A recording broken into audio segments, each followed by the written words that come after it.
Baru-baru ini Menteri Purbaya ngumumin redenominasi.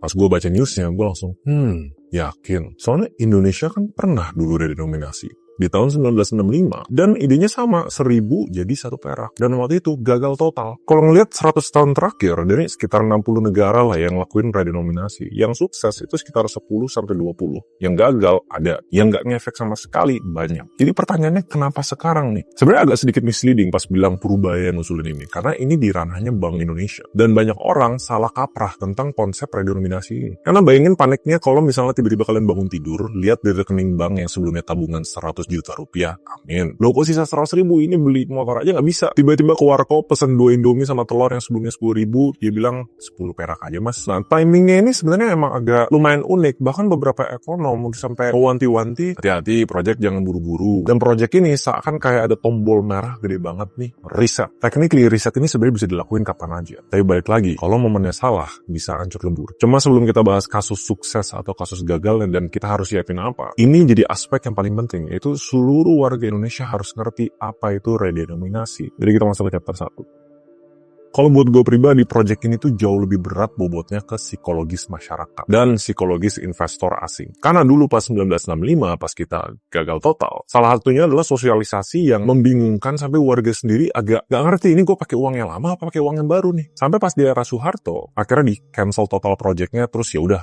baliklah rupiah lama dulu lah. Karena kita belum stabil. Nah yang orang salah kaprah, redenominasi itu bukan sunering. Sunering itu pemotongan nilainya. Jadi ini yang sewajarnya kalian kaget. Sebelumnya tabungan 100 juta, tiba-tiba 10 juta gitu misalnya. Uang kalian memang berkurang value-nya. Nah tapi kalau redenominasi, itu nilainya tetap sama. Cuma nolnya aja 3, belakangnya dihilangin. Karena fun fact-nya, ini terjadi nggak terlalu beda-beda jauh nih. Di tahun 1960-an, terjadi sunering. Karena itu inflasi gila-gilaan. Dipotong tuh uang masyarakat. Nah baru dilakuin redenominasi. Jadi ini dua hal yang berbeda. Nilai uang kalian tetap sama. Terus kalau sama, buat apa dong kita ngelakuin ini? Nah, tujuannya itu 3 sebenarnya. Nomor 1 itu sebenarnya yang paling praktikal. Efisiensi aktivitas ekonomi. Pernah nggak kalian nyatet keuangan, atau nggak transfer ke orang, atau bayar deh misalnya di toko mana, salah ngirim duit karena nolnya kelebihan 1. Gue sendiri sih pernah. Gue mengirim ke orang 100.000 malah kirimnya 10 juta. Gara-gara waktu itu, lupa deh waktu itu fintech apa, atau aplikasi apa, ada yang keyboardnya nolnya 2. Jadi kan biasanya orang pencet 000, ini gue pencet nolnya yang double.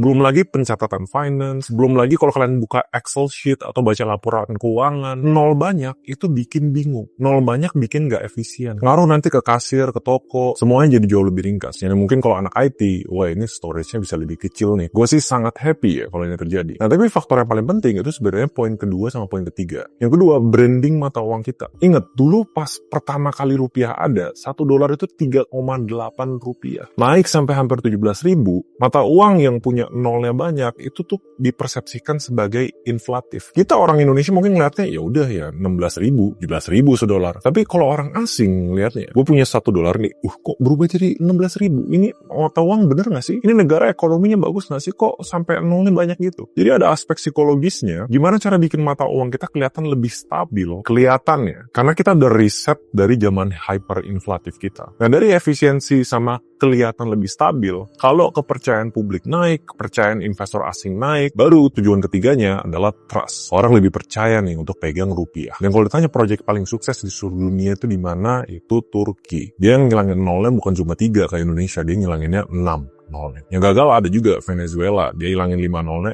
malah inflasi 5.000%. Itu gila sih. Makanya sebelum kita hore-horein ini, ya sebagai pengamat yang kritis, ya kita semua percaya sama Purbaya. Tapi timing is everything. Makanya kita bahas worst case scenario dulu, yaitu Indonesia pas mereka pernah gagal di 1995.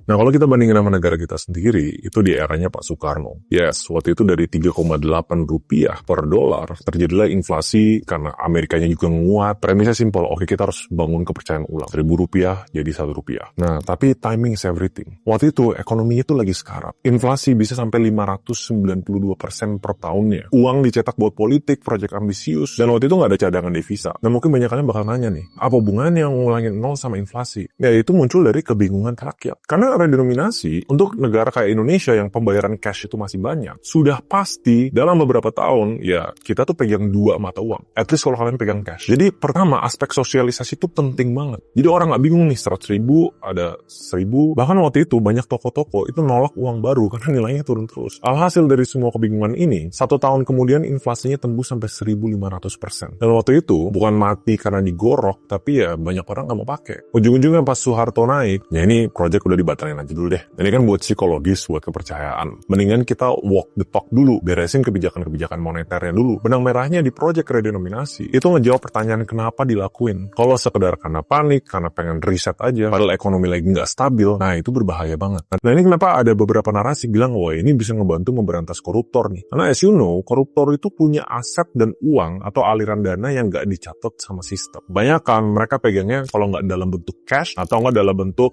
emas batangan atau barang-barang lah. Nah kalau ini sukses, ini jadi periode buat kelihatan nih orang-orang di Indonesia yang pegang cash dari duit lama terus dicek dari sistem pajaknya, kok lu punya duit segini nih, ini pasti dari korupsi nih. Jadi ada trigger kebutuhannya orang ubah ke uang baru dan kelihatan nih uang lamanya dapetan dari mana. Nah lantas kita udah lihat nih best case sama worst case scenario. Benang merahnya yang bisa diambil di sini, redenominasi nggak boleh dilakukan asal-asalan. Cuma kalau ekonominya lagi stabil dan kepercayaan publik itu lagi tinggi-tingginya. Nah lantas sekarang kita harus ngapain? Dan apa yang jadi dampak untuk kita ke depannya? Mungkin nanti pas katanya 2027 ya RUU-nya rampung. Kita kalau semua lancar ya kita nggak harus ngapa-ngapain. Sebenarnya salah satu resiko paling gede dari redenominasi itu hiperinflasi atau kenaikan harga barang yang terjadi karena project ini. Paling gedenya memang masalah sosialisasi dulu nih. Semua warga harus pelan-pelan dikasih tahu dari jauh-jauh, diedukasi. Jangan sampai masih ada yang nggak ngerti kenapa mereka tiba-tiba rekeningnya berkurang 3-0. Nah yang jadi isu juga, kalau nggak dipikirnya secara matang, inflasi bisa terjadi secara tidak sengaja dengan yang namanya rounding up. Misalnya sebelumnya orang jual nih 13.700 perak,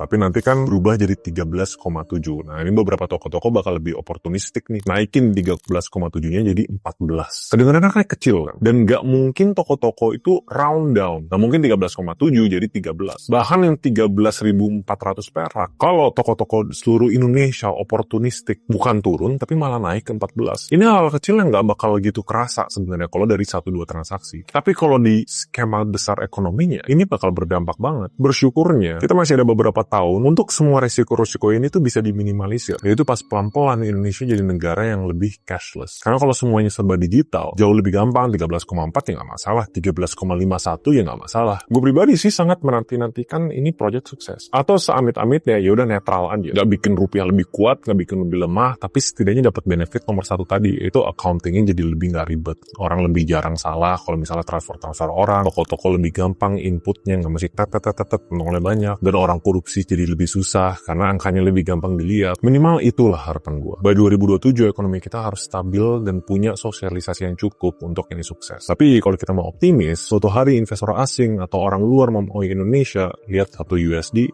16 rupiah. Oke juga nih. Ada aspek psikologisnya yang bikin orang lebih percaya sama rupiah. Karena memang ini ada studinya, bahkan dari IMF atau beberapa ekonom luar. Behavior konsumen, ekonomi itu didorong sama psikologi massal. Oh, sama satu poin lagi, yaitu harusnya by 2 tahun lagi, pemerintah jangan ada blunder-blunder yang bikin masyarakat nggak percaya sama pemerintah. Karena kalau masyarakatnya secara kolektif nggak percaya, ya sama, nge-roll out sama sosialisasi ini bakal jauh lebih susah. Dan kalau itu nggak ke checklist, ya ini ada risiko gagal. Jadi simpelnya, jangan panik, uang kalian nggak berkurang, cuma harus pantau apakah ini project bakal dieksekusi dengan timeline yang tepat, which PR gedenya itu di ekonomi realnya, bukan di angkanya. Atau ya kalau kita kritis, cek di balik batu. Ada nggak alasan lain untuk mereka ngelakuin ini? Jangan menjalani project just for the sake of jalanin project dan kelihatan keren. Gue sih rooting buat Pak Purbaya. Dia kayak fresh air baru untuk warga Indonesia, ngerasa ada kepercayaan yang berbeda untuk pemerintah kita. Cuma kalau kalian sendiri gimana ngelihat isu redenominasi ini? Lebih optimis? Apa kritis? Ada risikonya, ini bisa gagal. See you guys next video. Bye-bye.